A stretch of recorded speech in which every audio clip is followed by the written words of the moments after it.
I'm not wearing pants.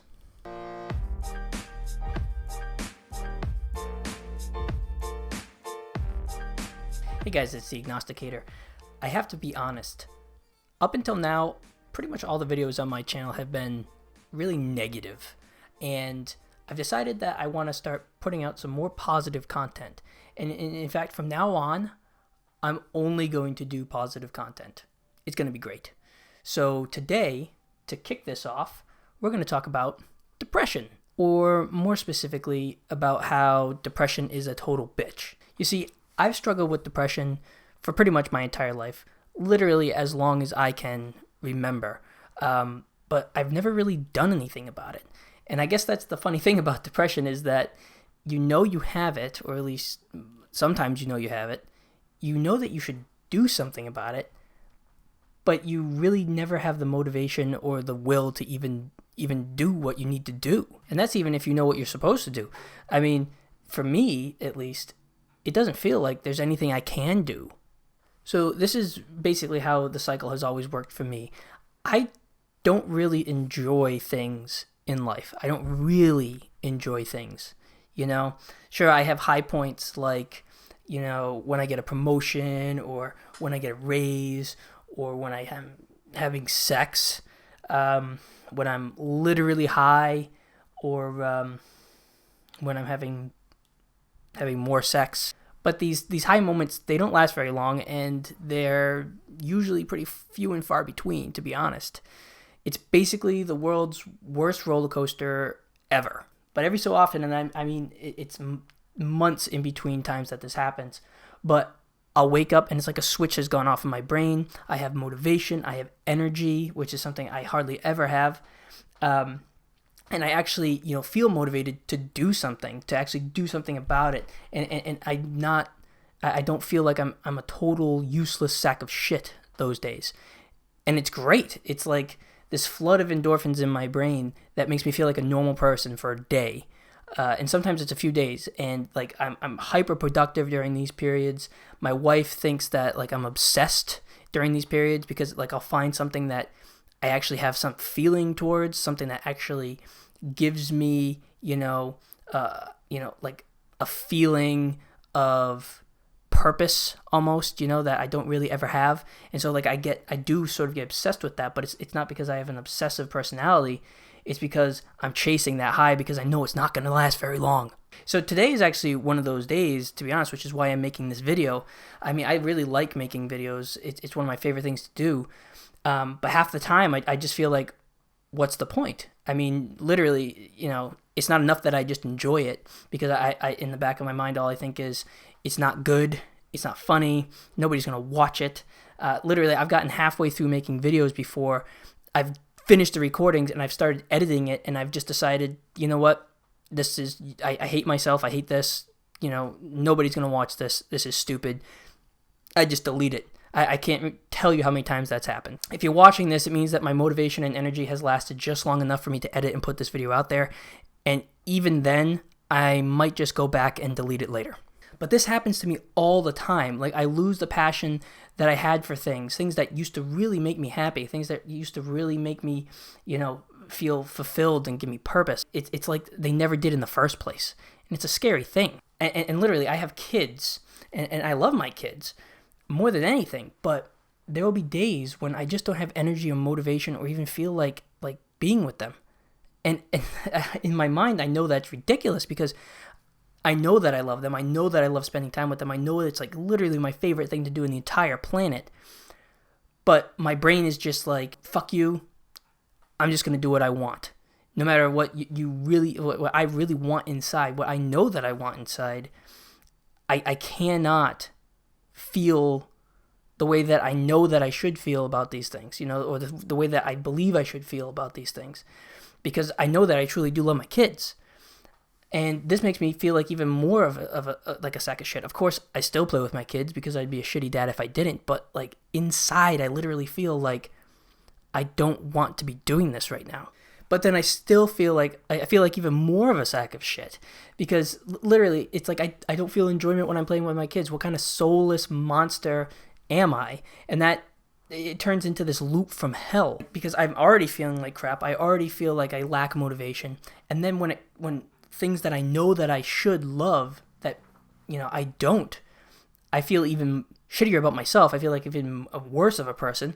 And then, that feeds into my feelings that I'm already having already, that I'm like worthless and terrible and, nothing is good about me. Like it just deepens my depression. Like I felt like it's like this freaking black hole where, the closer that you get to it, the stronger the force dragging you down gets, and you just keep going down to the freaking singularity of despair.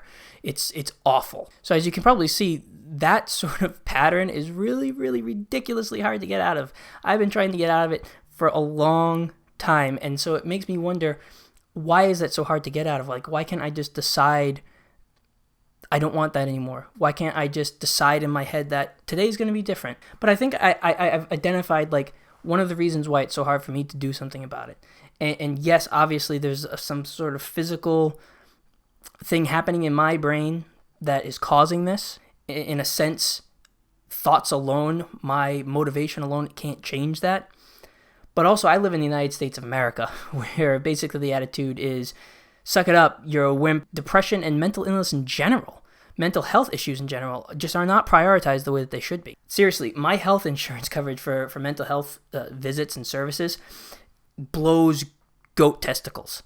And I'm not kidding about that. Pretty much everything that I do or pay for my mental health is out of pocket. Why am I even paying my premiums at this point? Because even with the premiums, I still have to pay for it. Why don't you just freaking slice my throat and suck out all of my blood? I'd probably be better off.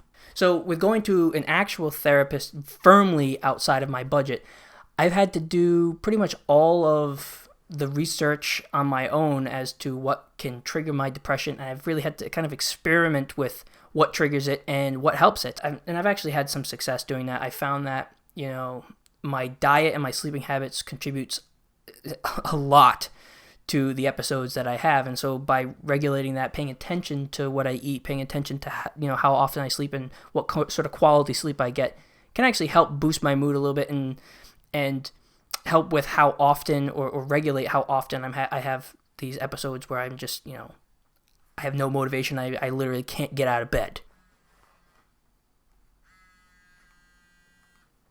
Sorry. But one of the best things I did was read this book called Secular Meditation by Rick Heller. He's part of the humanist group at Harvard, I think.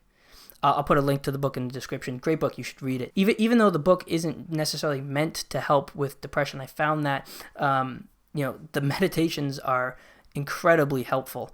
Spend a few moments a day just to clear my mind and center myself. It's really helped to improve my mood drastically. And that's great. I don't believe in God, so, this book does a great job of stripping it of its spiritualism, sort of, and actually doing a pretty good job of explaining the legitimate neuroscience behind meditation and why it actually helps to, level out your mood. It's really good. I'd recommend it for anybody. It worked for me. I can't guarantee it'll work for you, but you should try it at least. Obviously, I'm not cured. Obviously, it's still a day-to-day struggle. It's a huge struggle for me still. I mean, I'll feel great for a few days, and then literally for a week, I'll feel worse than I did before. But it's sort of like 2 steps forward to take 1 step back. And you are making progress. Slow progress, but you are doing it. I think the most important part of the video is this. If you identify in any way with the things that I've said, if that describes how you feel, take a look in the description. I put some resources down there that I found to be really, really helpful. If they can help you at all, please use them. The worst thing that you can do is isolate yourself. You have to be honest about what's going on inside your head. It doesn't make you weak. It doesn't make you broken to admit that you have depression or that you struggle with it, because these are treatable things, and nothing is going to happen. Nothing is going to change or get better until you're honest. And if you keep it to yourself, it's just going to get worse. Even if it's just a family member. And that is scary because a lot of people don't understand what it feels like. I tried to explain what it feels like to my wife, and she doesn't get it. She's a very happy-go-lucky person who doesn't let things happen to her. She decides to do what she needs to do to get where she wants to go. When I try to explain to her that I want that too, I do, I really, really do, but I'm not just objectively looking at it. I'm fighting literally with my brain to even get to the point where I can decide, yes, there is something I can do about it. I'm going to do it, and I'm going to do it now, and I'm going to get better. There's this thing, this barrier in my mind that doesn't let me get to that point. Sometimes I can, like literally, there's some days where I'll be high enough to literally think that there is something I can do. You know, there is something that I can do to make myself better. It's really hard to describe this to people that don't get it. If you can afford going to a therapist, I would definitely say do it. Honestly, just talk to somebody. Just, you know, even if you can just get it off your chest to somebody who might understand, will help. Trust me. And I think that's about it for this video. If you like this video, click the like button. If you were able to withstand watching my face for more than 5 minutes, subscribe to this channel. You have the endurance of a Greek god. If you think I suck, leave it in the comments below. I promise I will not kill myself. And keep your eyes open for more content coming from the Agnosticator. I'm trying to get back to making a video about once a week. Thanks for watching, and I'll see you next time.